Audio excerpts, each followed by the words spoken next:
Thank you, Jim. And Thank you. Neil, first off, before we get into your history and how you grew up loving hockey and how you came into management and then building the 1994 Stanley Cup champion New York Rangers, want to go back to last night because you were at Madison Square Garden. It was the sixth of eight events celebrating the 100th anniversary of the New York Rangers franchise. And given the way the season has gone this year and the warm welcome you received, I have to think that a lot of folks there still hoping that you were in that GM seat at the Garden.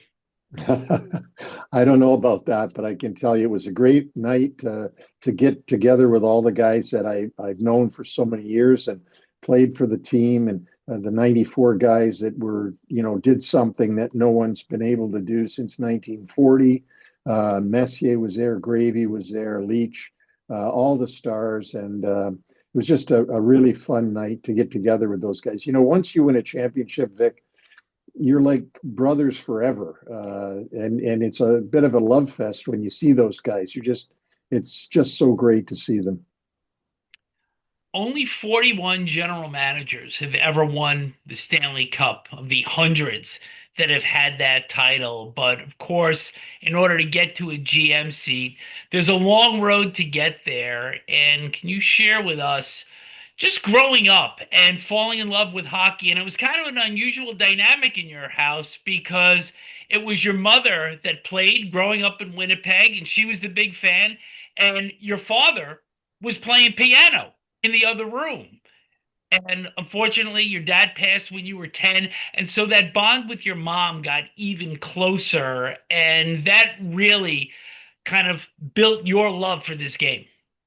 It did, and I grew up in the '60s and original six, and my mother would love watching Hockey Night in Canada, and I would sit with her and watch it when my dad was alive and out playing piano at a whatever dance hall he performed in with the band. And so I really liked hockey. And then when my father sadly passed away when I was only 10, and suddenly, that made me just stick tight to my mother, and whatever she loved, I started to love. And of course, there was sadness in the house. So you do whatever you could to make it a little happier in the house. And that's where I really started the love for hockey, and it became an obsession as it was for most Canadian boys back then.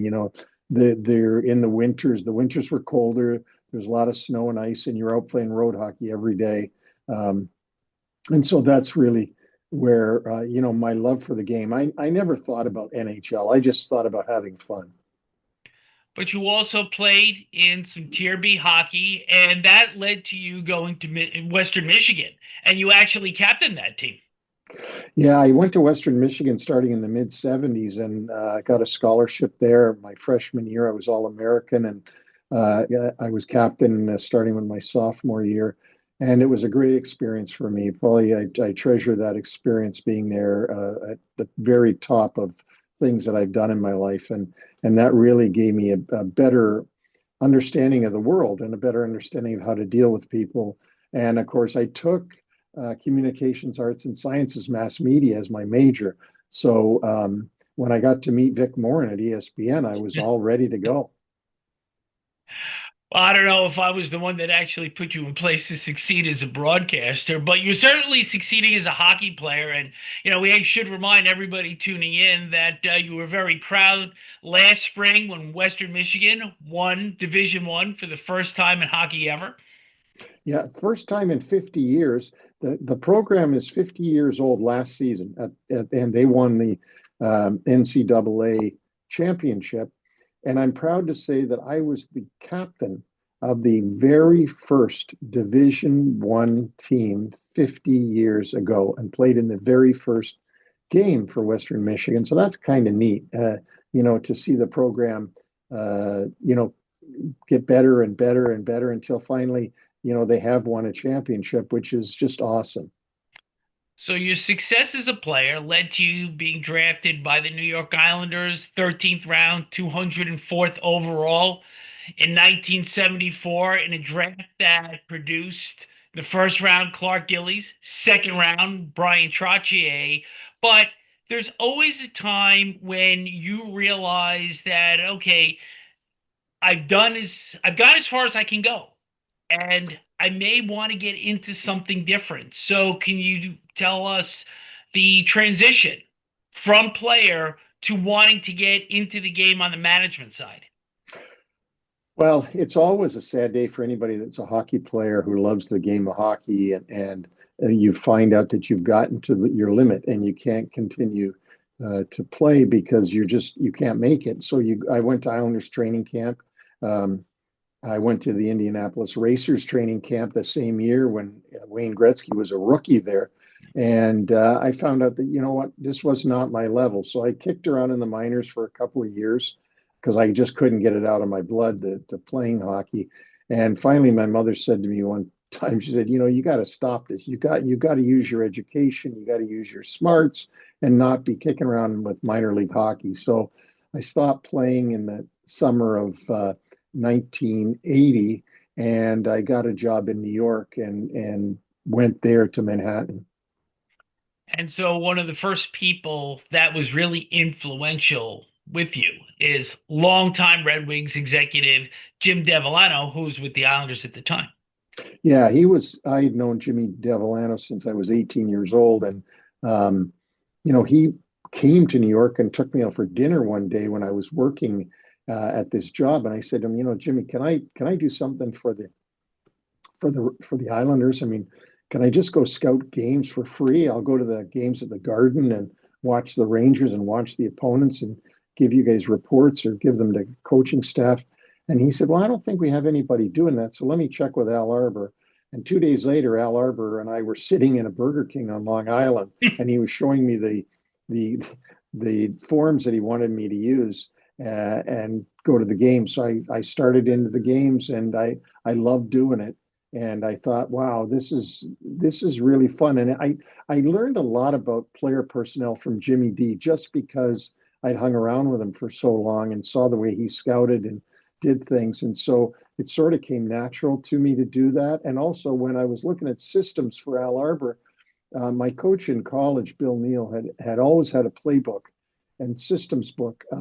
And so I was into the systems. I knew systems even way back then, and so I was helpful to Al Arbor in some small manner way back then. So that was the 80-81 season, and lucky enough, and just the thrill of my life to be in the with the Islanders when they beat Minnesota for the Stanley Cup. And I was in the locker room, and all of a sudden I go from this failing minor league player to I'm in the locker room with the Stanley Cup champs, and I'm part of it. It was just an unbelievable thrill. And the Isles won their third of the four Stanley Cups in 1982, and you got a cup ring for that one as well. And then Jimmy D went off to Detroit, and you came along. Yeah, he got the GM job in Detroit, which was thrilling. The Detroit Red Wings had been sold from the Norris family to the Yeliches. The Yeliches, of course, of Little Caesars fame. They had about 300 stores back in 1982 when they bought the team. And Jimmy D was their first general manager, and he brought me along to be in the scouting department with him. So I went almost from first to worst because the Islanders had won the President's Trophy, and it wasn't called the President's Trophy then, but they had ended in first place in 1982 and beat the Vancouver Canucks in the final. And then I went to Detroit, and we struggled, to make the playoffs for a couple of years. But you also added to your title of Director of Pro Scouting for Detroit, General Manager of Adirondack. And I want to just quickly touch on you've drafted some pretty good players in Detroit, and you also won two Calder Cups as a member, or not as a member, but as the GM of Adirondack. Yeah, it was. Jimmy Devellano gave me the opportunity to be GM of the minor league team, the American League team, Adirondack Red Wings, and so I was able to help put together some pretty good teams there, and we won the cup in '86 and then again in '89. But I think the thing I'm most proud of is the drafting that we did as a collective group, especially in 1989 when our draft was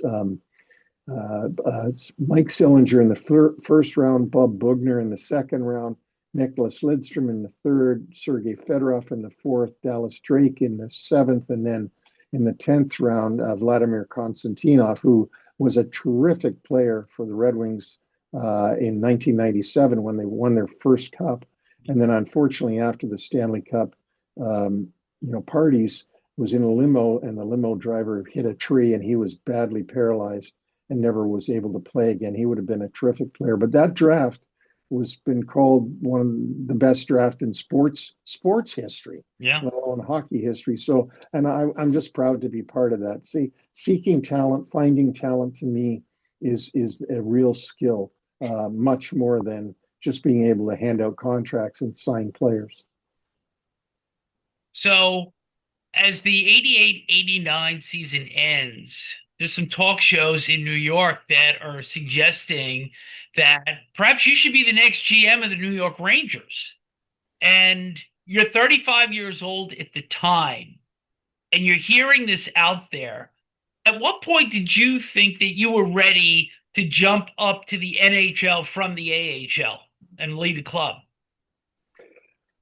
Vic, I'm not sure that I even thought that when I got it. I mean, all I remember is I got interviewed for the job, and then they interviewed another guy and another guy, and another guy, then came back to me and then went back to other people. It took like a month, and Mhm. it was really a difficult process. Of course, Jimmy D was telling me the whole time that I should pull out and just stay with the Red Wings.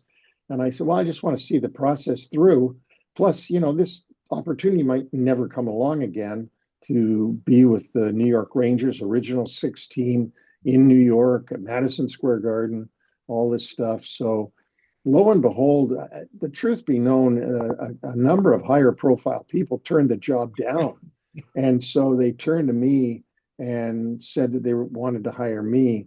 And of course, that was as thrilling as it was very, very scary for a guy to go from the chief scout of Detroit to the vice president and GM of the New York Rangers. And also, some of those other candidates out there were somewhat high profile and had a good amount of success. Yeah, there was, Herb Brooks, Scotty Bowman. I think they even included Bob Johnson in their search. Um, but again, it was a different time. It's hard to believe that anybody would turn down being GM of the Rangers. But back in those days, when it was not the same as it is today, even, and there people didn't want to get involved with the corporate stuff. There wasn't many teams owned by corporate people. There was mostly millionaires that owned the team, not billionaires like today. So yeah, it was scary though for me at 35 years old. So you come in, you join the Rangers, and in that first season, kind of a little bit of a honeymoon for you because it's 89-90, and the Rangers win their first division title. They win the Patrick Division for the first time since 1942. So it's a great period for you to start off your career, but then kind of reality sets in.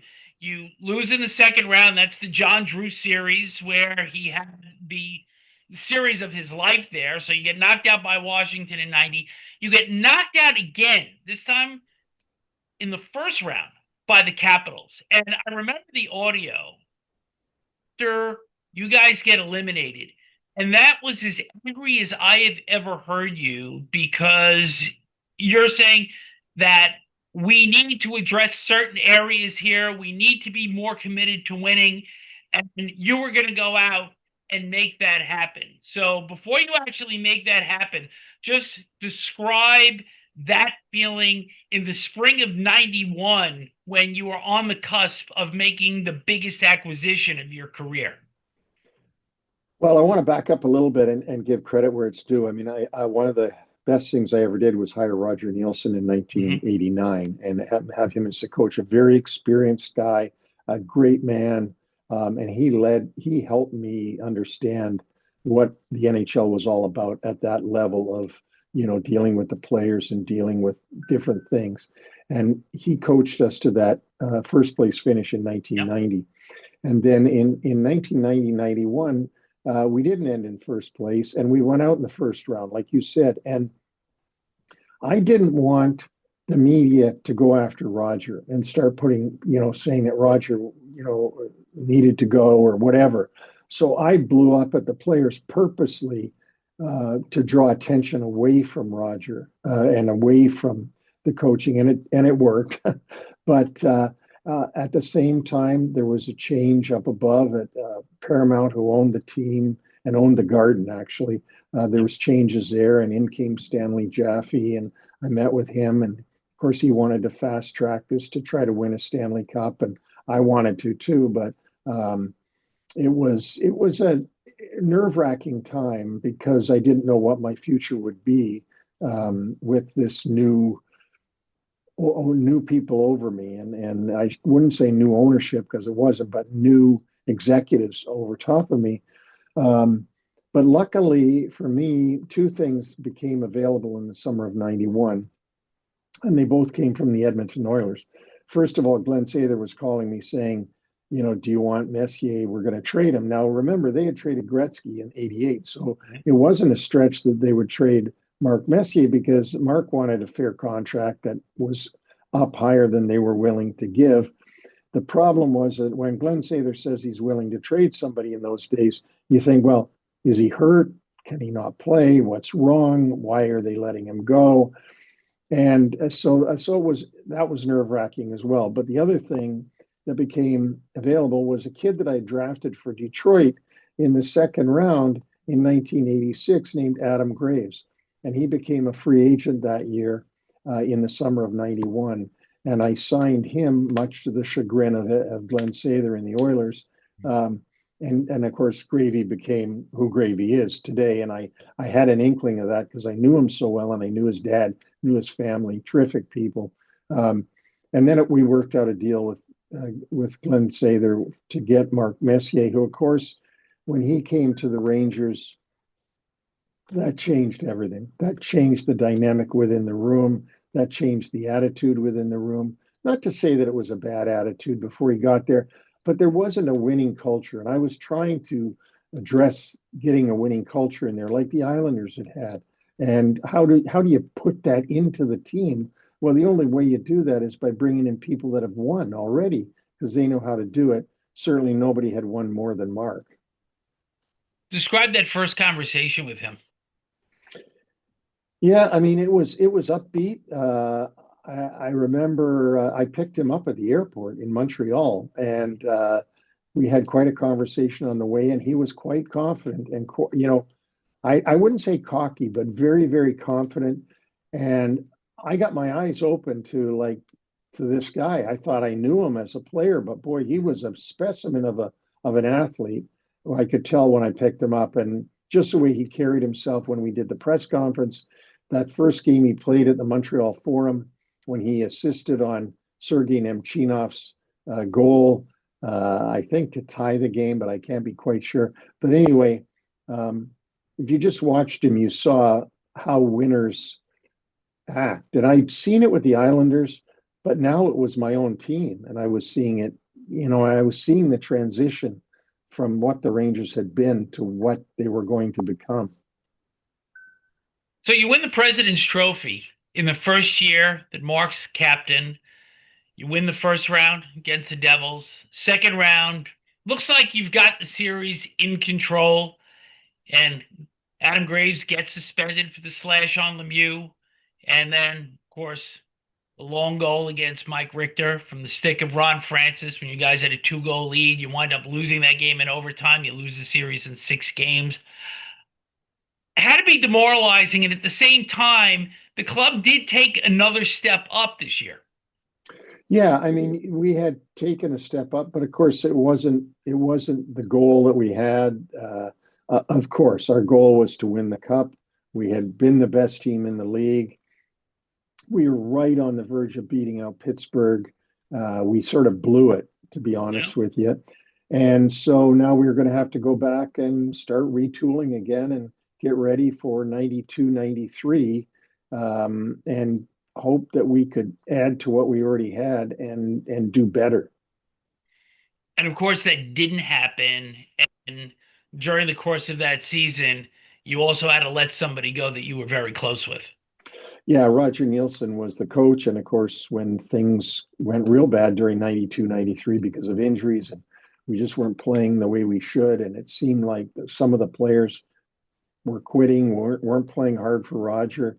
And that's when management and the manager has to do something. And Ron Smith was coaching our Binghamton team, and they were number one in the American League by far. And so I switched Ron Smith up to the Rangers and sadly let Roger go. It was a really sad day for me. And then we went on, to try to get the rest of the season back in order. which really didn't happen. And so you finish the season.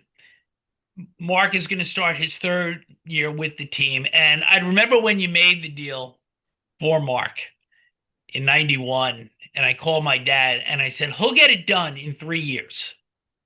He'll bring the cup to New York in 3 years. And so we're entering year three, but you're also looking for new leadership behind the bench, and you're trying to get the perfect guy to get this thing back on the rails. Take us through that story. Well, I knew at the end of 91, 92 that I needed somebody who could handle stars because they were they're going to run amok over anybody that I brought in that wasn't strong and wasn't a guy who had dealt with this level of athlete before. And I told the bosses at the Garden, I said, there's three guys out there that are, championship quality coaches that have, that have won at different levels. I said, there's Al Arbor, but he's coaching the Islanders and you're never going to get him. There's Scotty Bowman, but he's now coaching Pittsburgh because of the untimely death of Bob Johnson. Yeah. And then there's Mike Keenan, who had just been let go by Chicago and who had been to the finals a number of times and also won some Canada Cups as head coach.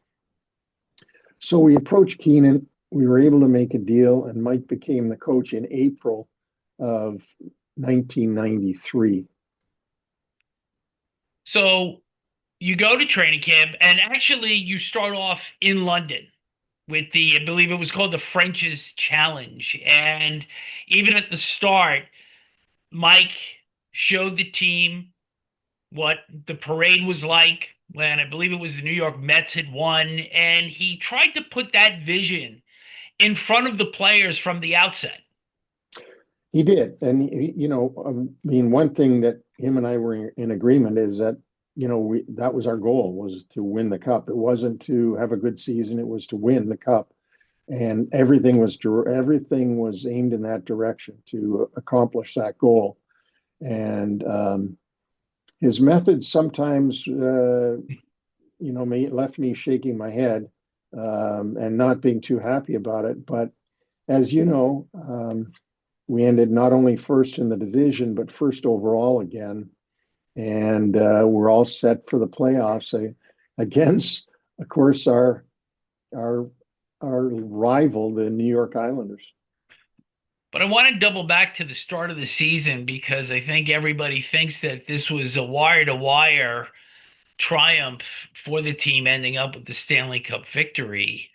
But around the third week of October, the team was struggling, and you had an awful loss to Anaheim that were in their first year in the NHL. And Mike really took the team to task. He did, and it was, I mean, I think they got a taste of this medicine that they didn't like very much. And the one thing about Mike's methodology was he kept the players off balance all the time. You really, when you're going to the practice rink every day, you didn't know what to expect. You really didn't. And I think that was part of his genius because the players were sort of like always on their toes. They didn't know what to expect, which direction was he going to go on certain things. And he did take them to task for that loss to the Mighty Ducks of Anaheim, as they were called back then in their first year. And of course, I remember the year before, even though we got beat by an expansion team, I think it was Tampa Bay, which was an expansion team that year, Yeah. beat us. And in the Garden, they were chanting, we want the Mighty Ducks, bring on the Mighty Ducks or something like this, right? And sure enough, the Mighty Ducks came in the next season to the Garden and they beat us too. So yeah, but it was a start of Mike's reign of terror sort of thing over the Yep. players. And but it was exactly what I had talked about, that you needed somebody that knew what buttons to push on these high end guys.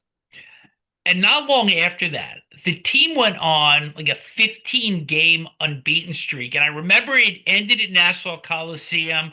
I was at the game, and it was a game that you guys were trailing 5-1 and made it 5-4 and just poured everything at the Islanders. And even in the loss, you got a sense that this is going to be a team to be reckoned with through the end of the regular season and into the playoffs. Did you feel the same way through that streak that, okay, I think we've got the traction that we need to really make a serious run this season? Oh yeah, I mean, you knew that, you could feel it. The confidence was in there, it was in the room. Um, it felt really good. The Islanders were always scary for us Yeah. because we could never win at Nassau Coliseum. Uh, we always ended up losing there, and but um, we did have a swagger because we knew we were good. And when I say we, I mean the players, and that Yeah. had that swagger, knowing they were good when they walked into other buildings around the league. And of course, you got that big win at Nassau Coliseum in early March. But a team that succeeds in the regular season doesn't necessarily succeed in the postseason. There are certain players that are made for the playoffs, and perhaps the greatest part of your legend was the trade deadline in 1994. And you had to give up some very popular players and pushed all your chips into the middle of the table to make the run and put the roster together that you believe was best suited to win the Stanley Cup. And some of the a couple of the moves I made, not liking it, not liking to do it, but having to do it because the coach was didn't think you could win with Mike Gartner and Tony Amonte. And I liked Mike Gartner and I really liked Tony Amonte and I liked the future with Tony Amonte. But he was, he just didn't have the confidence in those guys. So I found, and in those days too, Vic, most of the GMs waited till the last minute for Yeah. trades. It Yeah. wasn't like today when they trade a couple of weeks, a few weeks ahead of the deadline. They all waited till the last minute. And I always used to say it's like a husband going out shopping for Christmas. They wait till Christmas Eve before they go Yeah. buy the presents. But anyway, yeah, we were able to do the deals. And I was very confident that our hockey team was better after the trading deadline. And I'll tell you why, because we traded Todd Marchant for Craig McTavish. So Craig McTavish, the captain of the Oilers, was coming on to our team and nobody was leaving. Tony Amonte got traded to Chicago for Brian Noonan and Stefan Matteau. Yeah. So now you've got three guys coming onto the team and only one guy leaving, Tony Amonte. And then the last trade was to trade Mike Gartner to Toronto for Glenn Anderson. And at worst, you had an even match there. You had a guy that had won 5 cups in Glenn Anderson. You had a terrific right winger in Mike Gartner, a great goal scorer. So at the very worst, I thought we were a wash. So you've got two extra players coming onto the team. You supplemented your team. I thought we can't not be better than with adding these players on at the deadline. So I was very confident, but at the same time, you never know for sure that you're going to win 4 playoff series and get to the end. After those trades, had we lost out and somebody else had gone on to be champion, those trades were going to look awful because Tony Amonte was gone to Chicago. There was their future. McTavish was a free agent. Glenn Anderson was a free agent. And so all of a sudden, you didn't have all these guys, and you didn't have Mike Gartner, and you didn't have Tony Amonte. So I knew I was taking the gamble here, and I was taking it right on my shoulders. First round, New York Islanders. And even though you had finished a great distance ahead of them during the course of the regular season.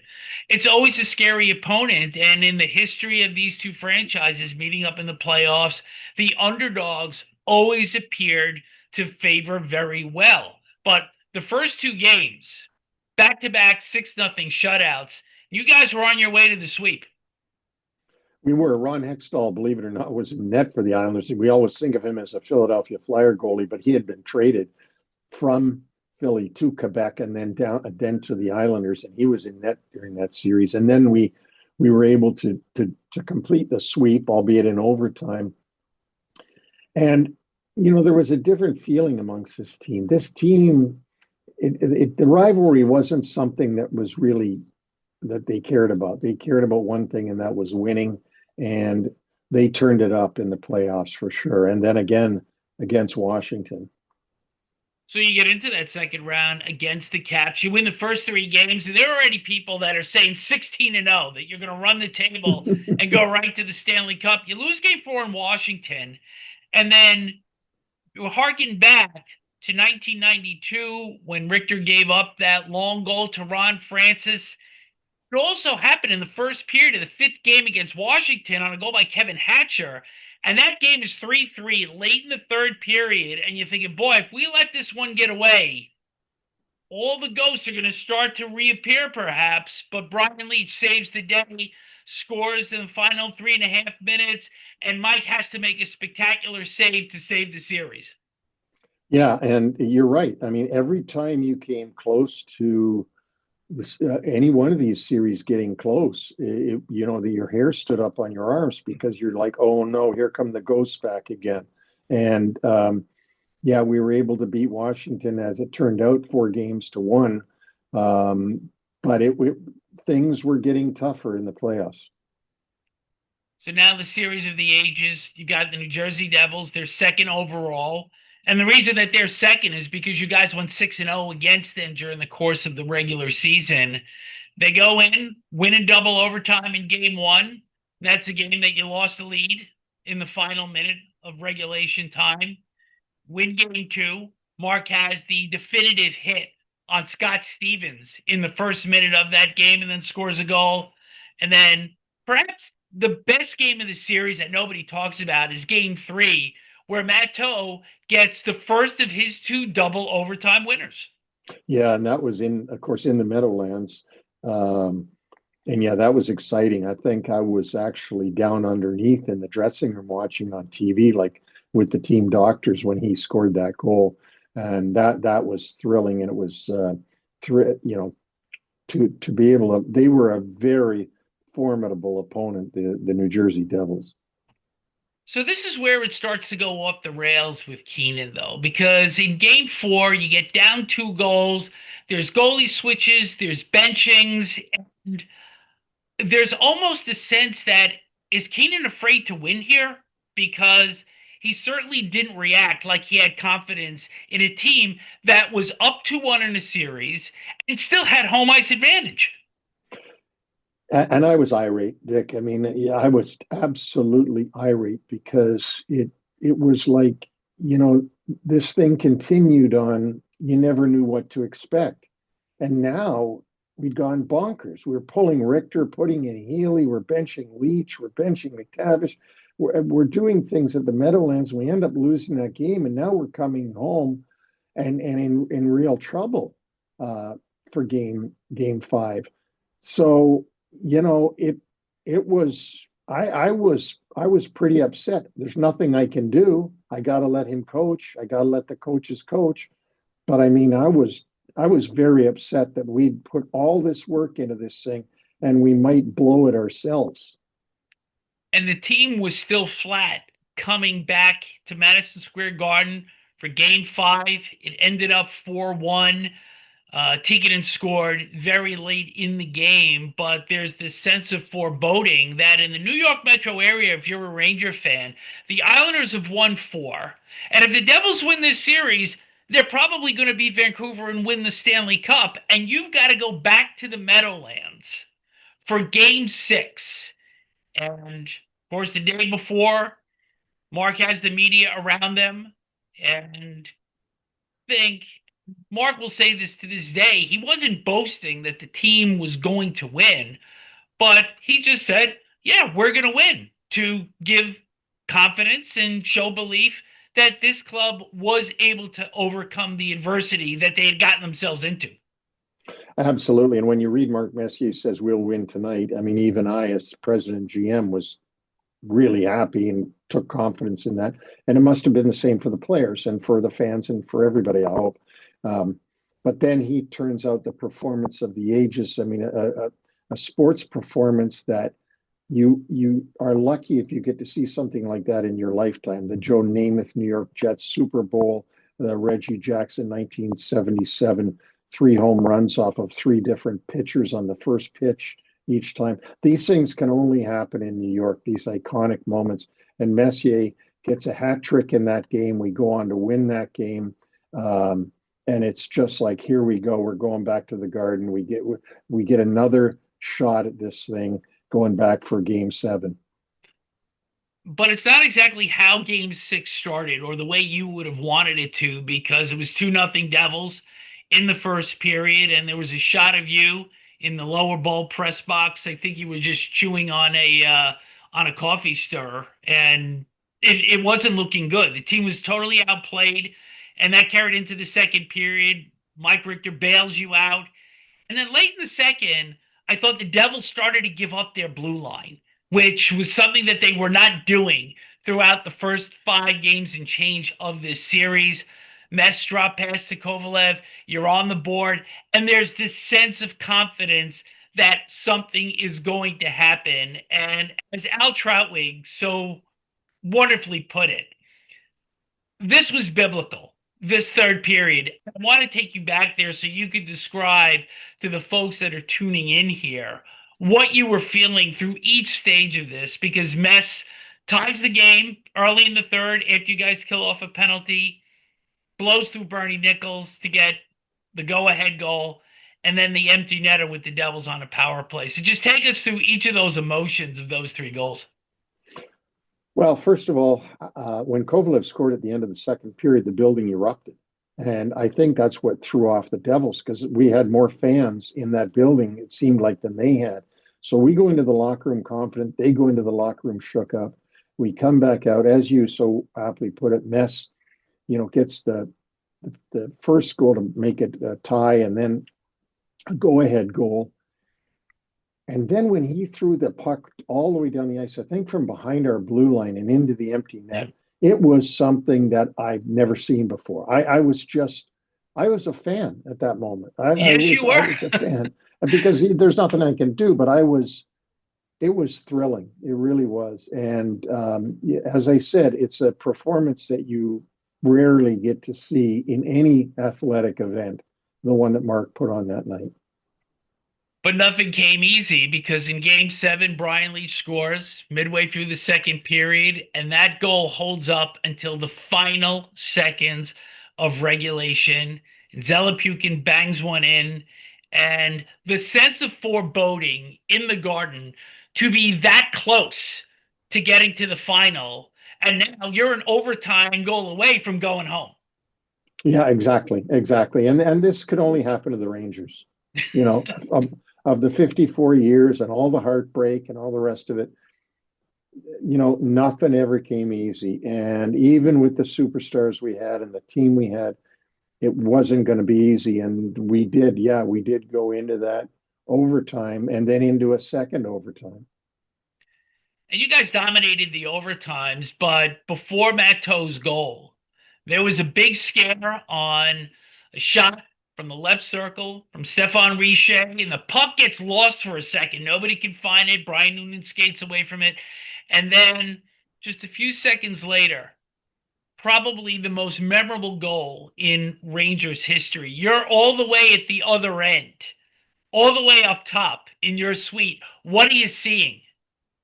Well, I'm just I can't see the puck from that far away. I don't think many people could see the puck because of the way that Brodeur was down with his paddle down. And remember that Matteau was behind the net, or at least on the side of the net, so he could see the puck go in, Yep. and that's why he jumped up in the air. And when I saw his stick go up and others go up, that's when you knew it was over and the elation came in, and you didn't care how it got in there as long as it was in there. You were in Bob Witkowski's arms for several seconds after that because there was a shot in the press box. And the emotion of what still stands today, 32 years later, as one of the epical series in NHL history. You could put Montreal and Boston from 1979 in there, and there are some others, I'm certain. But to have been the GM and been a part of that, I still think has to mean a lot to you today.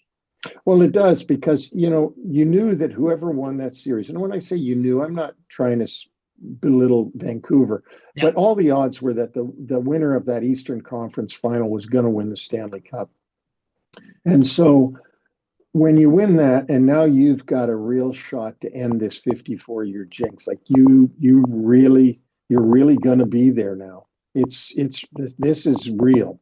And the thrill of being able to do, especially against the Devils. And you think about it, Vic, we only played in the playoffs up until this time. We played three divisional rivals. Yeah. We had to beat out the Islanders. We had to beat out the Capitals. And now the second best team in the league, but also another bitter rival, the New Jersey Devils. So it was tough going. And now we were finally going to face a team that wasn't a rival, that we only had seen twice that season. But we thought that we were better than them. And the Canucks had a pretty good Cinderella run of their own. They won three straight overtime games to beat Calgary. At the end of that series, games 5, 6, and 7, then they beat Dallas, and then they beat Toronto to get to the final. They win game one in overtime in another game that you lose a lead in the final minute, and Kirk McLean stands on his head, and Greg Adams scores the goal. But then you win three straight. You're coming home 3-1. It's June 9th, and for all intents and purposes, this series is over. Or is it?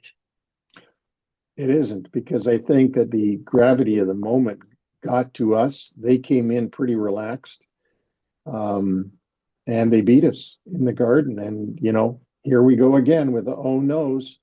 And now we've got to fly all the way to the West Coast again, the West Coast of Canada, and try to win it on the road in Game 6. And the team was pretty flat in that game. And you go down, I think it was 4-1. So now you've got that extra day off between games 6 and 7. And of course, now there's also rumors that your head coach may be wanting to move elsewhere. This is in the middle of the Cup final. In the middle of the Cup final, there was rumors that he was negotiating with Detroit Red Wings to go there. And of course, I could have cared less about anything other than I just wanted us to win, and I'd deal with everything else later. But yeah, those rumors were swirling around that Mike was negotiating during, or his agent, I guess, or his lawyer during the Stanley Cup final. But again, I can't emphasize it enough. I didn't care. I just wanted to win. Just do whatever you want. Just win. The team looked like it had much better legs at the start of game 7. Leach scores, then Graves scores. Boom Boom gets hurt, and I think Doug Lidster was one of the real unsung heroes in this game because he absorbed a lot of punishment, didn't shy away from it, and of course, Mess gets what we still think today, even though even Mark will say, I don't know if I ever touched that puck midway through the second period on a power play to make it 3-1. And now you're going into the third period with the most dangerous lead possible, that dreaded 2-goal lead, 20 minutes away from winning the Stanley Cup. What's going on in your suite at that time? It's the same thing. You're just worried. You're up 3-1. You're rubbing your hands together saying, oh my God, is this possible? Um, but at the same time, you know, whatever can go wrong does go wrong, it seems like, for the Rangers as an organization. And you're cognizant of that.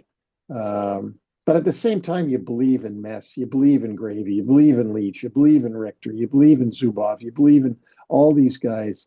And in your heart, you're trying to be sure that you're going to win this game. Sure enough, Trevor Linden scores less than 5 minutes into the third period, and it has been described as a feeling like the Hudson River was frozen, and that if you could see tension, you could have seen it there. It was that palpable, and you survived a couple of goalposts, one from Cliff Rodden, one from Nathan Lafayette at the end. I think it was actually Martin Jelena hit the outside of the net, and then the Lafayette post. And then there's three faceoffs in your end in the final minute. And with the history of giving up those last minute goals, wasn't over until it was over. No, I mean, it was a really bad icing call by Kevin Collins. Yeah. Bure had given up on the puck and he still called it icing with 1.3 seconds to go. And of course, everybody's worried. And all I did, I was with my mother and telling everybody, don't worry, they never score in this situation. They never score in this situation. They never score. Mac T took the draw. Mess came in and cross-checked Bure, Yeah. who was taking the draw to try to shoot it directly at the net. Puck goes off into the corner. Steve Larmer goes in there to make sure it doesn't go anywhere, and the celebration begins. You've done it. Yeah, we've done it, and it's absolutely, mind blowing. You can't, you've done it. It's you can't even describe. There are no words to describe the feeling. To this day, is it still as good as you'd imagine it as a young boy growing up and when you got into management that you not only were going to be one of the 41 general managers in history to win a Stanley Cup, but that you had done it with the curse, with the entire Ranger history behind you, and a run that was so difficult at the end, but at the same time, maybe one of the most significant wins in Stanley Cup history because the networks took the NHL back. Hockey was sexy again, and a lot of that is because of your team. No, it really was. And whether it was my team or it was somebody else's, it was the New York Rangers and New York City. And when New York City is doing well and winning championships in Major League Sports, the things are going good for whatever reason. I guess ratings and so many New Yorkers and that.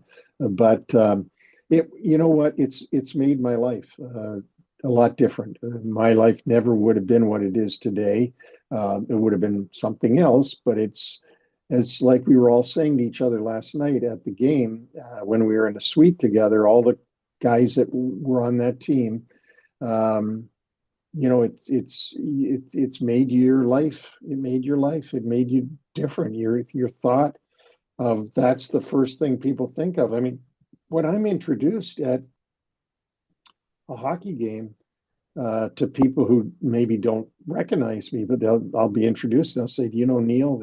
He was the general manager of the Rangers when they won the Cup in '94." So that's the only thing I'm known for.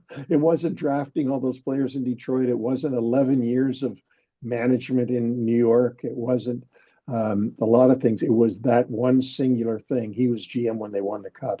So it's an iconic moment. It's a legendary time, and very proud of everybody that was involved. Before we start to wind down, you did have one more big signing in 1996. I did, and that was thrilling for me to sign Wayne Gretzky because I always thought, if Wayne Gretzky played in New York, what would it be like? That would be like Babe Ruth again, playing in New York. And sure enough, I was able to sign him, and he was able to come to New York and put 99 on the back of a Ranger jersey. And that's one of the thrilling things for Madison Square Garden, still to this day, that Mhm. that Wayne Gretzky was a Ranger for 3 years. Your run in New York ended in 2000. You had a brief stint with the Islanders in 2006 as their GM, and things didn't work out there for various reasons with ownership. But can you share some of the other things that you've been involved in the last 2 decades? Because I think your name is still out there, but a lot of people don't know what you're doing now.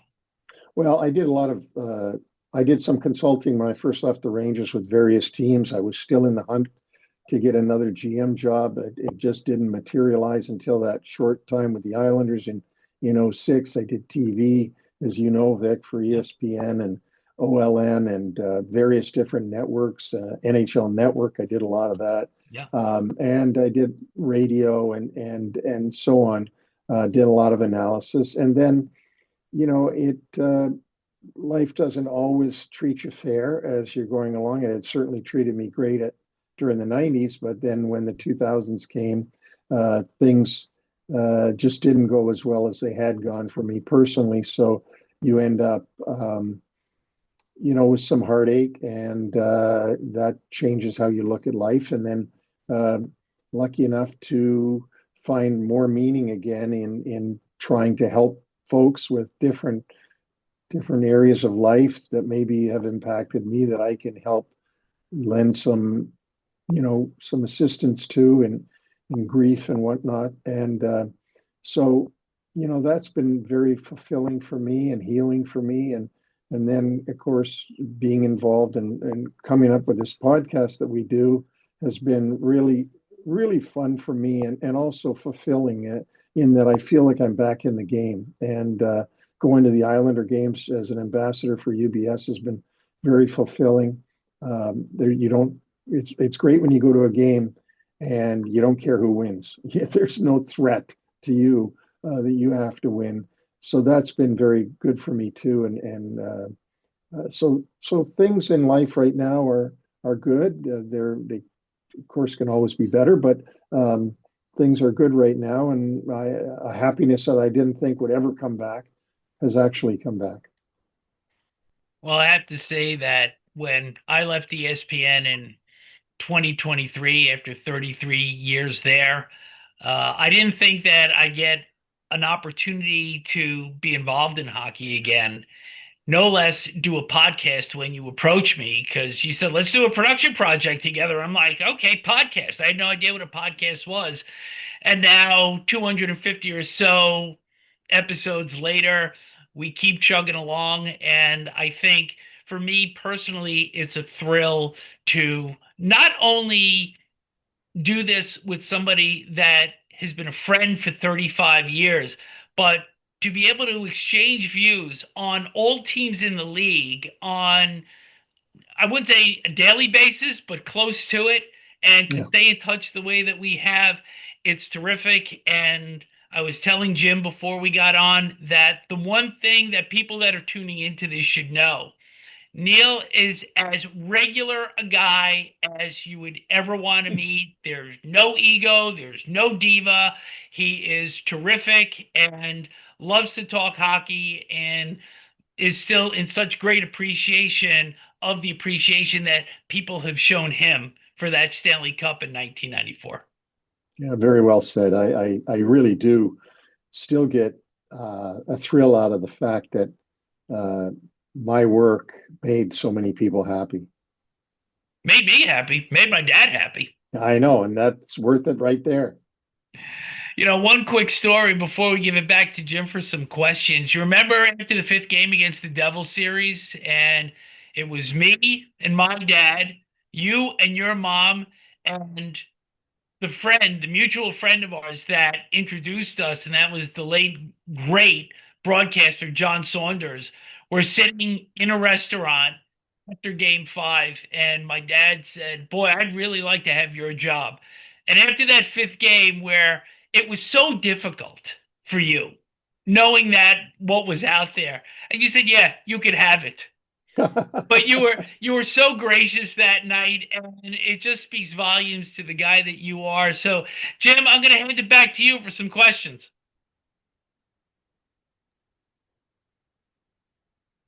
All righty. Thank you so much, guys. That was terrific. That hearing all those backstories and behind the scenes stuff, that's just amazing to hear. I loved it. And I'm sure everyone else did too. So we do have some questions in the chat here. Let me go to the top. We have Henry, age 6, saying, thank you for taking our questions, Mr. Smith. Do you know why the Rangers are the only team without a mascot? Did you ever consider one when you were the GM? I actually didn't. I don't think mascots were as prevalent in the '90s as they are today. The NHL has changed a lot from the 90s till now, with not only with the expansion going from 21 when we won the cup to now 32, but they're doing a lot of things for family entertainment now that they didn't used to do. And I notice this in all the buildings. They really try to entertain everybody from the youngsters, the little kids, all the way up to the grandparents. And sometimes that involves having a mascot, and or it involves, some places have, uh, other things, cheerleaders and stuff like that, like in Carolina. Um, but it really has come a long way. There's things they do on the announcements that they never used to do, meaning power play sponsored by, so and so. This is your such and such penalty kill. They play a sound now when the home team gets out of the penalty box. That wasn't allowed before. You weren't allowed to make any sounds over the PA system. So things have changed. I don't know why the current Rangers don't have a mascot. I don't know what it would be, but certainly when you look at Philadelphia Flyers and that great mascot they have, which I would have never thought that would have been a great mascot, but it's amazing the how that's taken off for them and their fans, and almost a national recognition of Gritty, I think his name is. Yeah. Um, it's really something maybe everybody should consider. All right. Next question is from Ken. Hi, Neil. After seeing the negative after effects of the Goudreau trade, I was wondering if there was ever a trade that seemed minor to you, but had seriously unintended consequences in the locker room. I can't say that there ever was one that really did, but there was one that I remember, and I was talking to Joey Coaster about it last night, and I traded at the trade deadline of 1990. Vic, what year would it have been? 1991 trade deadline, I think, Which one? when I traded for Joey Coaster with Detroit. I think so. I think Yeah, so. Yeah. and I traded Kevin Miller, and Kevin Miller was a pretty good NHL player, but our team needed toughness, needed more toughness, and I made this trade with Detroit. And I knew Joe Coaster. I drafted him for Detroit, but he came in, and then we ended up getting knocked out. And of course, some of the writers that are always the world's greatest experts on everything said that I had messed up the team chemistry by trading away Kevin Miller, which was the furthest thing from the truth. But that's as close as it comes. The other one that I didn't like that I made was a trade when I traded for Marty McSorley and Yeri Curry, and traded away Ray Ferraro and Nordstrom, Matthias Nordstrom. That was a bad trade, and Marty McSorley never really fit into the locker room, and we ended up losing out that year after winning the first round against Montreal. Yeah. I think we ended up losing to Pittsburgh in the Yeah. second round, I believe. All right. We have Avery, age 10, saying, Hi, Neil. If the Rangers asked, would you come back and be the GM? I think I'm past that stage for the Rangers, because I'm not sure that I could work under the circumstances that they have there now.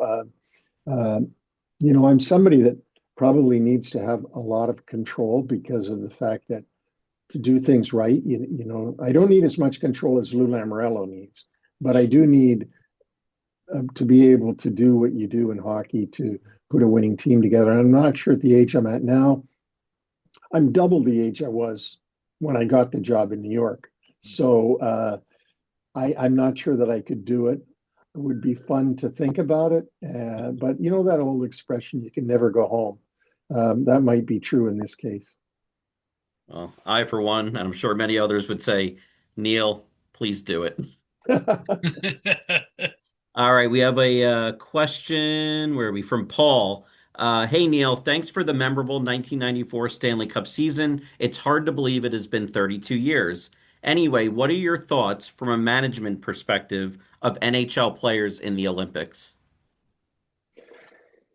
I, w- I wish for me to watch it, it's great. But for me, if I was a management person, it sucks because you send over your best players, there's a chance they could get hurt playing for gold, silver, or bronze. And when they come back to your team, which they're getting paid to play for, and you're trying to win a Stanley Cup and they can't play, and they're only the best players play in the Olympics, it would make, it wouldn't make me happy to be sending guys over there and worrying about that the whole time. Now, from my own perspective now, doing a podcast with Vic and from, being just a hockey person, the hockey, if it's anything close to the Four Nations tournament, it'll be tremendous because that was the best tournament I have ever seen. So as a fan of the sport, I love it. But if I was in management, I'd hate it. Makes complete sense, you know.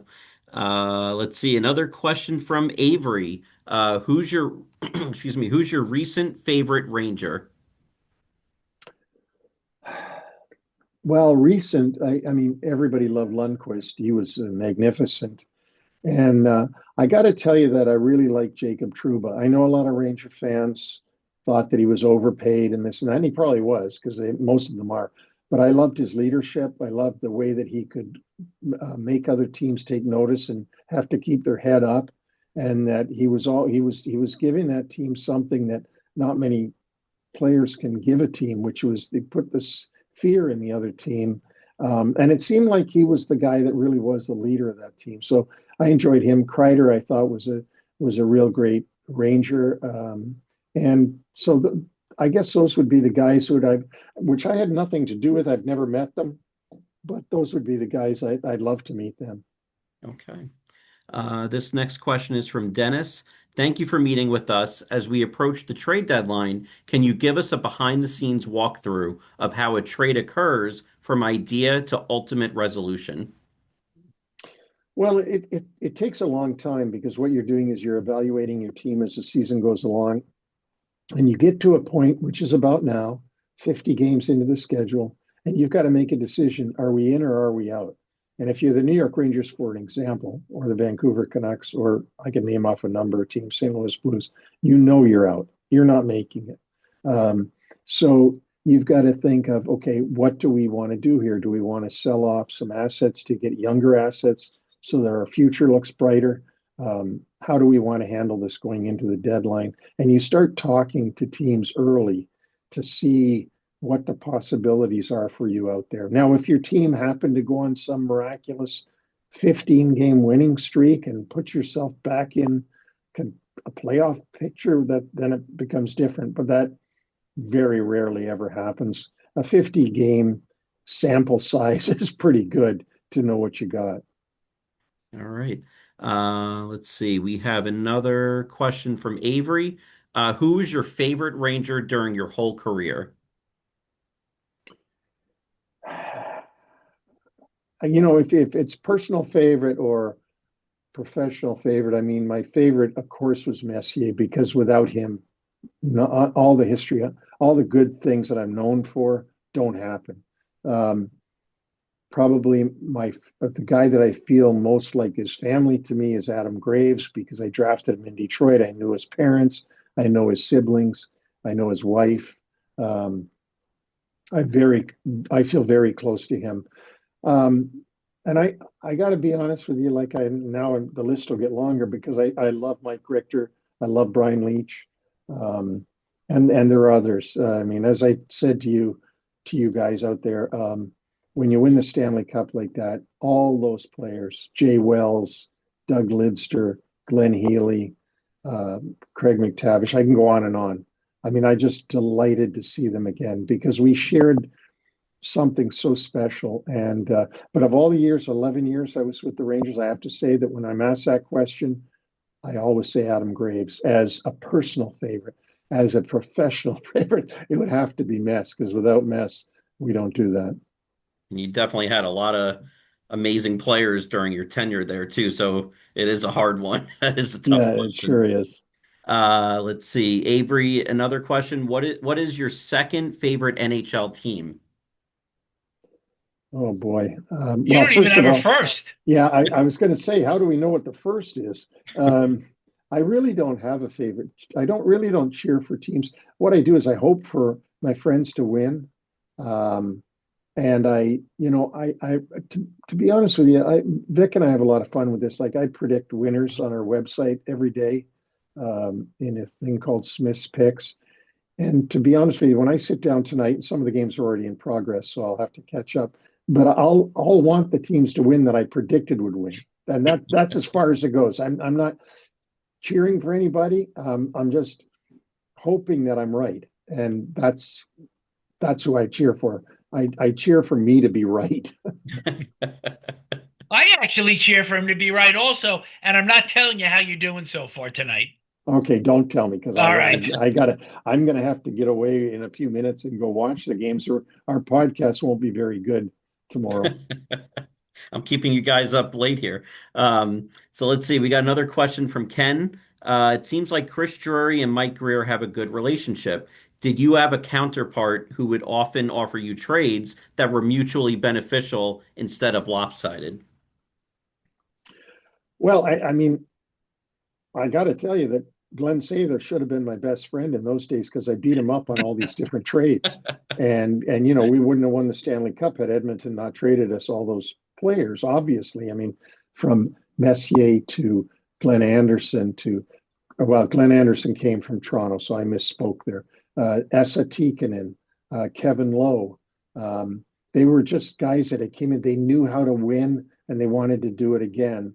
And so, uh, you know, I wanted winners in our locker room, and Glenn had financial problems with the Oilers back then, so we were able to take on some of those players.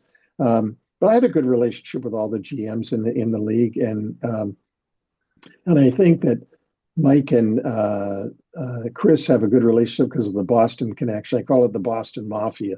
They're all in it together. Mike Sullivan and David Quinn and all these guys that come from Boston. They sort of stick together. It's funny.